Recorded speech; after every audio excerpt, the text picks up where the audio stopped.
Halo, kembali lagi dalam Matik Data Jumpa. Bismillahirrahmanirrahim. Nah, kali ini kita mau membahas tentang panduan desain limbah lahan minimalis. Nah, ini bagian dari kemarin ada komen positif dari teman kita, Mas Fadil Novandi. Kalau pakai permen LH nomor 68 tahun 2016 bisa nggak Min untuk regulasi limbah begitu. Kami udah jawab di komen itu di video ini ya, bahwa permen LH nomor 68 tahun 2016 itu untuk baku mutu limbah domestik. Nah, alhamdulillah video kami sebelumnya cara mudah memahami IPAL cukup banyak penonton, mencapai 5.400 orang ya. Kami juga ada logo baru dari Cangkro Ilmu dan Cangkro Engineer ya. Cangkro Engineer ini jasa jasa desain untuk IPAL dan sebagainya untuk industri begitu. Teman-teman bisa kunjungi di Instagram kami atau di LinkedIn. Oke, kita coba masuk ke materi. Bismillahirrahmanirrahim. Jadi ada satu analisa limbah. Ini analisa ini sudah rata-rata ya dari beberapa periode begitu. Air limbah ini karena tadi topiknya adalah limbah domestik, saya lupa menulis, tapi ada limbah domestik, jadi ini limbah dari perkantoran. Jadi ada dari post security, ada dari building kantor ya, terus juga ada mungkin dari dapur gitulah. Rata-rata seperti ini kondisinya. pH-nya plus minus 7, DOD-nya sekian, DOD bisa teman-teman baca. Target utama kita adalah yang disebutkan komen sebelumnya, Permen KLHK nomor 68 tahun 2016 tentang baku mutu air limbah domestik. Jadi bisa kita lihat persyaratan effluent gitu seperti ini ya, pH-nya 6-9, DOD-nya 30, COD 100, DSS 30, oil and grease 5, amonia 10, total coliform 3000 koloni per 100 ml. Satuan miligram per liter itu juga sama dengan ppm ya. Jadi nanti kalau saya menyebut ppm artinya sama. Dari effluent itu kita bisa lihat nih bahwa dari inlet airnya beberapa belum oke. Misalkan untuk pH dia oke, masuk range kan 7,6, tapi BOD lebih tinggi 70, targetnya 30. Untuk COD-nya 225 tidak oke juga karena targetnya 100, TSS-nya 90 juga tidak oke karena targetnya 30, oil and grease oke karena di bawah 5 gitu. Amonia tinggi, sangat tinggi kita bilang ya. Total coliform juga oke kalau total coliform. Nah, data ini sebenarnya kami agak curiga ya. Curiganya begini, COD dan COD itu umumnya untuk limbah organik, limbah domestik itu BOD-nya 50-60% dari COD.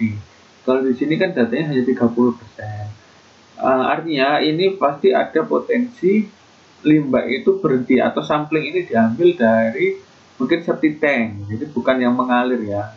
Nah, begitu. Sehingga apa? Amoniaknya juga tinggi, 244.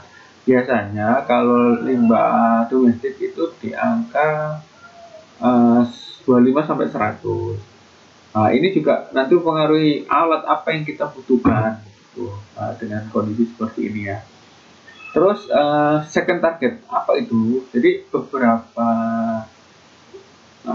limbah domestik atau bangunan atau kantor itu memanfaatkan juga air effluent itu menjadi air siraman ya untuk berkebun ya.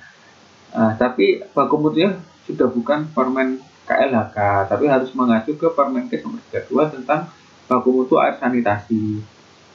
Di situ ada banyak, bisa teman-teman buka nanti filenya, saya tidak bahas di sini.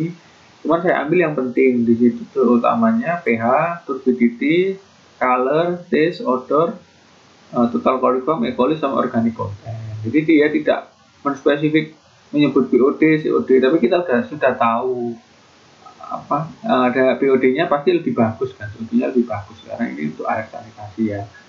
Nah, jadi ini second target. Nah, ini kita akan bahas hari ini. Apakah kita mampu mendesain sesuai target pertama atau kedua? Ya, kalau tidak mampu karena apa? Nah, dari data klien kita juga harus cek kapasitas yang diinginkan adalah 10 meter kubik per hari. Apakah ini relevan gitu dengan jumlah orang yang sekitar 50 per hari. Jadi ini data dari klien ya, dari pemilik usaha. Artinya kalau 50 orang per hari kan dengan kapasitas limbahnya 10 meter kubik, berarti per orang itu kan kurang lebih menghasilkan limbah 200 liter per hari atau pemakaian airnya sekitar 200 liter per hari. Kita bisa bayangkan 200 liter per hari itu setara dengan drum minyak ya, drum minyak tanah yang dulu kita bisa lihat di warung-warung gitu. Akhirnya masuk akal kan data ini gitu. Artinya data ini tidak dikurangi. Pertanyaan kedua adalah bagaimana soal solidnya? Karena ada yang buang air. Kita asumsi aja satu orang itu membuang air 1 kilo itu banyak sekali ya, mungkin 2-3 kali ya. Kita anggap 50 orang buang air semua satu hari, berarti kan 50 kilo per hari. Nah itu, ini bisa dicek di sini. Jadi hanya sekitar 0,5% solidnya atau VAB-nya. Jadi ini tidak akan mengganggu pompa, tidak akan mengganggu sistem ya, karena kecil sekali, hanya 0,5%. Nah, begitu ya. Nanti juga ada hubungannya nih sama pompa, sama gimana kalau gravitasi dan sebagainya. Oke, kita coba masuk lagi. Ini desain yang rancangan desain atau blok diagram yang kita sudah susun. Mungkin di video sebelumnya juga mirip ya, tapi ini agak spesifik karena sudah ada kasusnya. Jadi sekali lagi karena ini oil and grease-nya bagus, kita tidak membutuhkan grease chamber maupun oil and grease trap ya. Jadi kita sudah langsung ke bak ekualisasi. Tapi kalau oil and grease-nya ini kan melayang ya, oil and grease itu tidak bagus ya. Jadi kita butuh oil and grease trap ya untuk menghilangkan di melayang minyak itu. Nah, di sini tidak karena ya sudah bagus pendirinya. Jadi seperti sebelumnya mungkin masuk bak ekualisasi ini dari banyak sumber ya. Tadi ya ada post purity, ada bangunan, ada dapur, ya, ada toilet gitu, masuk semua di ekualisasi. Kita asumsi inletnya tadi sudah seragam ya di angka itu, angka desain. Masuk langsung ke aerasi. Jadi langsung ke aerasi. Aerasi ini di sini adalah proses oksidasi atau proses penghancuran COD dan BOD. Jadi COD dan BOD itu sebenarnya senyawa yang kita tidak inginkan di dalam air jernih, jadi dia yang menyebabkan kotor. Nah, aerasi di sini adalah menggunakan activated sludge atau extended aerasi. Ya, jadi dia menggunakan mikroorganisme lumpur aktif. Nah, jadi karena lumpur aktif, jadi dia berbentuk selari kayak lumpur. Isinya mikroorganisme semua. Nah, dia di sana memakan COD, BOD itu dan pengotor lain.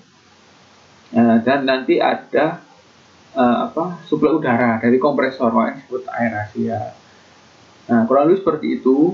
Masuk lalu ke sedimentasi. Dari situ aerasi ada pengendapan gitu kan, pasti karena ada lumpurnya kan. Nah, nanti lumpur itu sebagian bisa dikembalikan atau sebagian memang harus dibuang.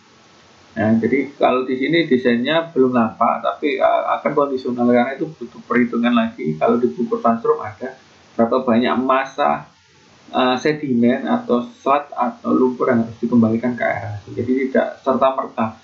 Kalau umumnya sih kita kalau di lapangan sekitar 30-50% ya. Jadi maksudnya ketika keluar aerasi itu kan mengandung lumpur yang tinggi sekali lah. 30%-nya itu masih dianggap lumpur bagus. Jadi itu sudah melalui riset dan perhitungan. Nah, itu dikembalikan lagi ke aerasi. Jadi yang dibuang lumpurnya sederhana. Lumpur latila yang dibuang di sludge ini, yang dipul di sludge. Oke, setelah sedimentasi kita masuk ke klorinasi. Untuk apa klorinasi? Karena tadi kondisi ada total chloriform, walaupun di sini sudah sesuai baku mutu, tapi ini untuk preventif ya, karena kita tidak tahu data itu mungkin agak berubah begitu. Dan juga untuk ini, untuk nanti reuse water. Setelah dari klorinasi ini bisa ke effluent, artinya sudah sesuai permen KLHK nomor 68 gitu ya. Nah, nanti kita cek di neraca masanya apa benar sudah sesuai.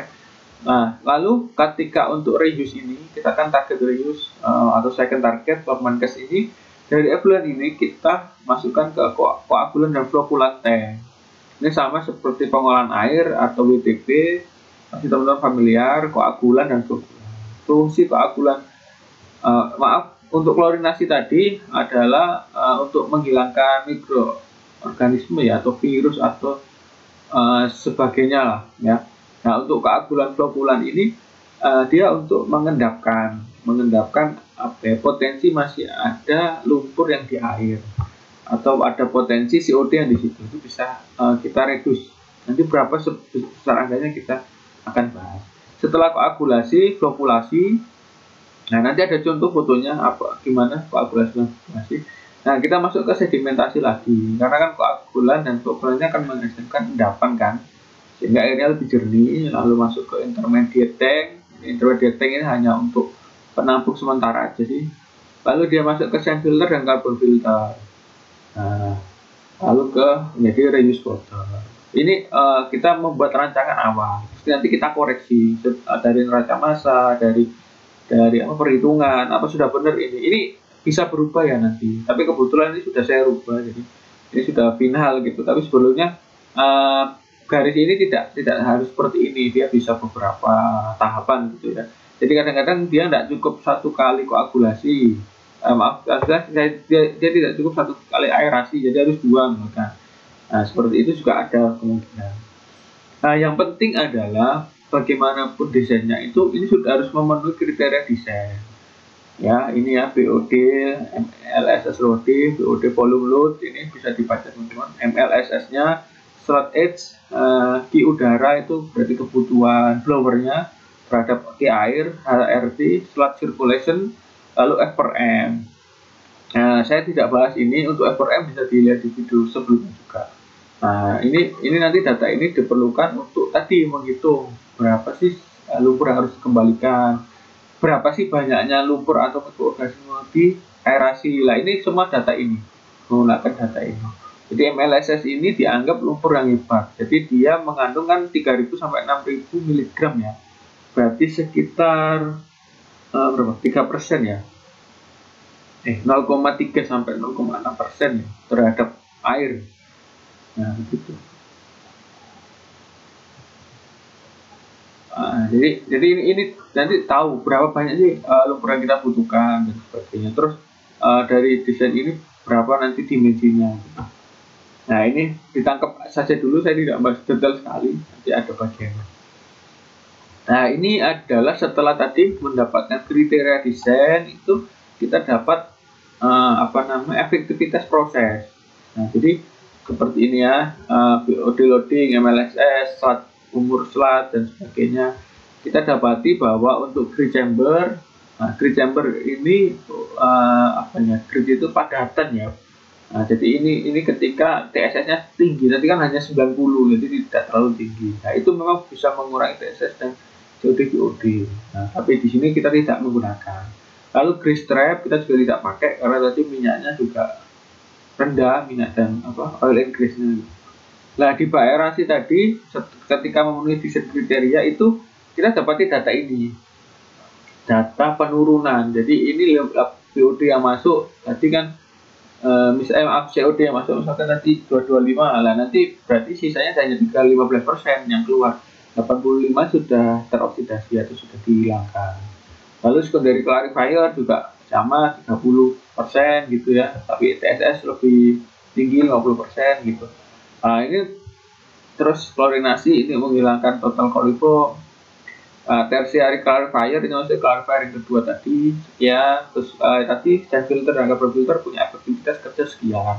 Nah, inilah digunakan untuk menghitung neraca massa. Jadi sebenarnya bisa juga kalau teman-teman mau menghitung detail sekali pakai Monod equation, Michaelis-Menten equation seperti yang di buku Sandstrom gitu ya.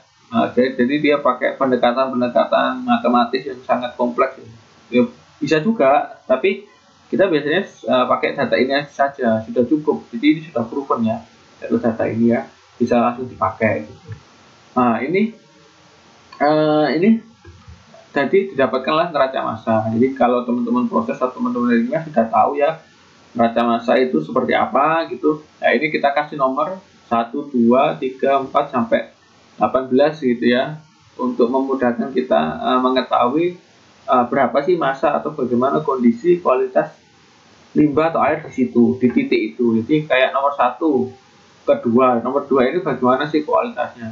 Nah ini bisa kita nomor 2 ke 3 ini outputnya bagaimana. Nah di sini kita bisa lihat ya, misalkan ini debit ini nomor 1 kan inlet ya, jadi dari data awal COD, BOD dan sebagainya. Target ini ya dari tadi permen LHK dan permen cash gitu kita gabungkan. Nah ini bisa dilihat nomor 2 tidak terjadi apa-apa karena hanya ekualisasi gitu. Nomor 3 ini melalui aerasi kan, aerasi tadi terredus kan sekitar 85% COD, BOD. Nah ini sudah masuk nih, masuk baku mutu nih, langsung masuk hanya di aerasi saja. Tapi amonia dan doliform belum masuk ya. Nah lalu nomor 4 kan ada sedimentasi. Nah ini juga turun COD, BOD tadi kan sekitar 30% penurunannya ya, masuk juga. Nomor 5 juga sama kan, hanya klorinasi karena tadi 99,9% akan hilang, jadi koliformnya langsung 0 ya, bisa dilihat ya. Nah, nomor 6 berarti bisa langsung dibuang ke lingkungan gitu, tapi amonia kan masih tinggi gitu ya. Ini juga tandanya ini, wah ini berarti belum bisa. Nah biasanya ini kita tahan, jangan kita buang, kita masukkan ke nomor 7. Nah, nomor 7 koagulan flokulan ya turun lagi kan, apa namanya, nomor 7 ini sama seperti nomor 8, maksud saya nomor 8 lagi turun lagi, apa namanya, ini nomor 8 ini baru ini penambahan, ini dosisnya umumnya sekitar 200 ppm. Lalu untuk klorinnya tadi nomor 5 saya miss, nomor 5 klorinnya itu dosisnya 3-5 ppm. Itu ada aturan di Permenkes ya, maksimal 5 ppm penggunaan klorinasi. Jadi kita biasanya hanya pakai 3 ppm. Lalu keluarnya di 6 ini biasanya 0,1. Jadi ini sisa residual klorin, ini bisa diuji juga. Ada alatnya semua. Lalu untuk koagulan flokulan dosisnya sekitar segini ya, 200 ppm, flokulannya 2 ppm. Ini tidak selalu seperti ini, harus dilakukan jar tes atau pengetesan. Biasanya ada yang cuma 100 juga, koagulan juga bisa turun sih. Nah, salah satu koagulan biasanya juga pakai si PAC ya. Nah, teman-teman bisa cek apa itu PAC. Nah, sehingga nomor 9 ini relatif lebih turun lagi kan angkanya COD, BOD-nya ya, karena mengalami pengendapan. Jadi ini juga turun lagi 30%-an ya. Tapi amoniaknya masih kuning ini, masih kuning. Nah, terus masuklah ke sand filter dan karbon filter. Jadi ada kan efektivitasnya sekian-sekian untuk reduce amonia. Didapatilah angkanya sudah di bawah 5, sudah sesuai dengan baku mutu. Nah, makanya ya ini tadi saya sampaikan beberapa, saya revisi juga final. Ya. Jadi target yang utama tadi sudah kita bahas, nomor permen LH nomor 68, lalu ada juga target Permenkes untuk reuse water atau siraman. Nah, nomor 1 ini data dari owner ya, yang harus kita validasi. Sebentar, maaf. Kayak saya takut nggak terikut ya. Jadi ini berarti yang harus dicek. Nomor 3 ini oil and grease have no problem karena apa namanya tadi sudah sesuai baku mutu, sehingga tidak butuh lah penambahan oil and grease trap atau alat di depannya, ekualisasi.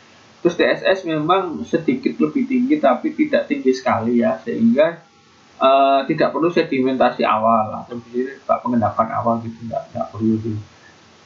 Lalu COD dan BOD akan menentukan aerasi desain. Ini tadi maksudnya kriteria desain ini ya. Lalu amonia ini non degradable proses gitu, ada yang sampai pakai stripping proses dan sebagainya, mungkin teman-teman juga baca. Tapi untuk kali ini tidak perlu karena sudah cukup untuk hanya memakai sistem seperti ini saja. Seperti itu ya.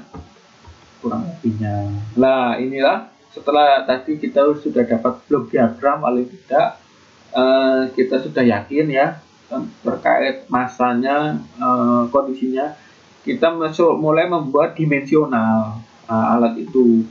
Nah, ini mulai masuk ke poinnya. Tadi kan kita tujuan utama adalah membuat desain yang minimalis ya. Nah, inilah retention time berdasarkan jurnal dan banyak sumber begitu. Kurang lebih seperti ini. Evaluasi itu 4-8 jam. Aerasi itu 20-30 jam. Yang paling penting ini untuk aerasi. Jadi ya minimal 20 jam ya. Nah, gitu. Sedimentasi juga tidak lama, hanya 1,5-3 jam. Serat holding ini kita pakai cukup banyak karena seratnya sedikit ya. Tapi kalau seratnya besar mungkin tidak sampai 10 hari, bisa hanya 2 harian gitu.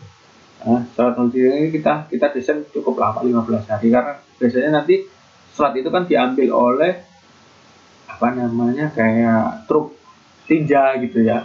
Nah, tapi sebenarnya ini bisa sampai 1 bulan 2 bulan. Pengalaman kami bisa sampai 3 bulan. Nah, ini kan hanya dihitung worst case begitu. Oke, klorinasi tank juga sekian waktunya, bisa teman-teman baca sendiri nih. Effluent tank, coagulant tank, secondary tank, sehingga dapatlah dimensi. Nah, dapat dimensi ini kita mulai susun estimasinya. Estimasi terutama ketinggian, jangan sampai alatnya itu tidak jelas ya, maksudnya tinggi rendah. Nah, ini kita patok lah.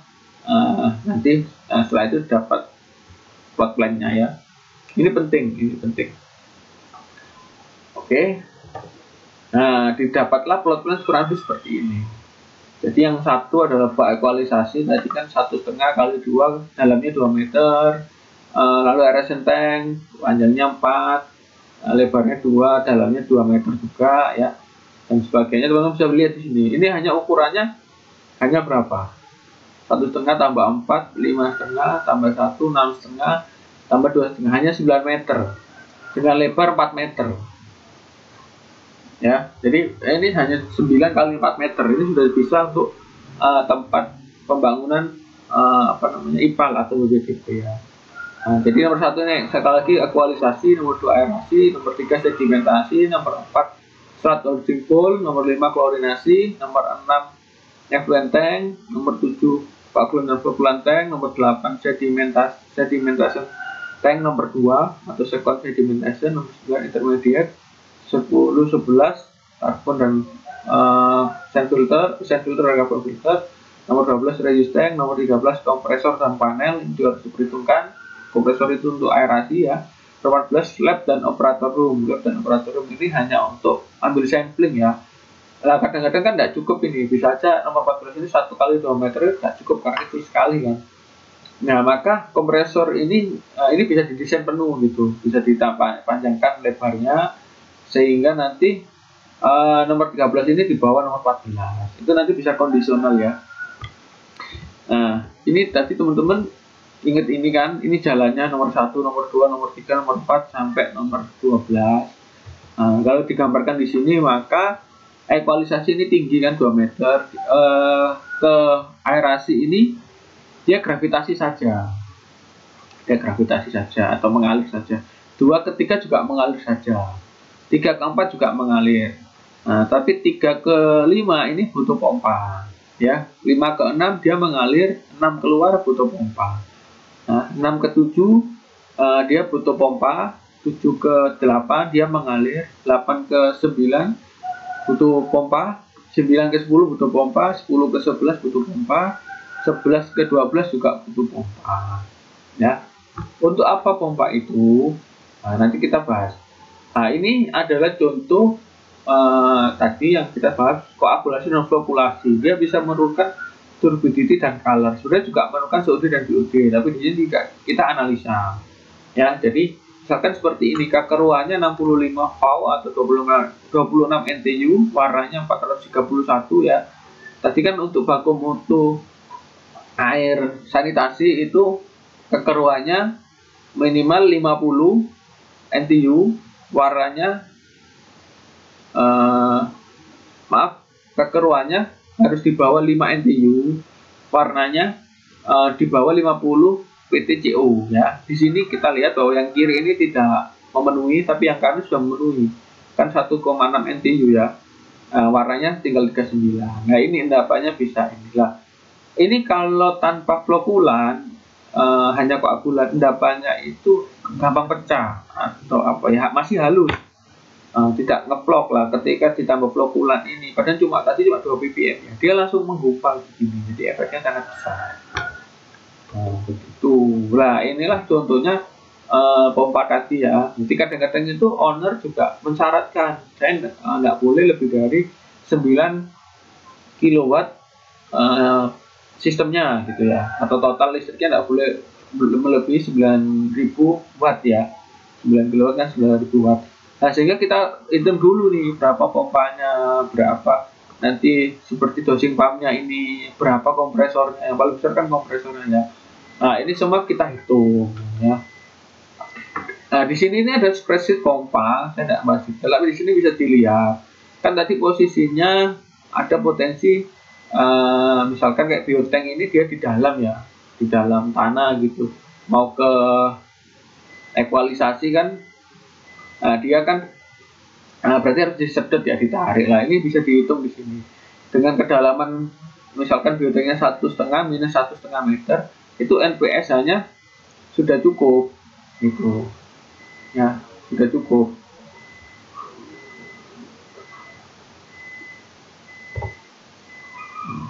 Coba kita cek kalau dia tidak cukup bagaimana ya.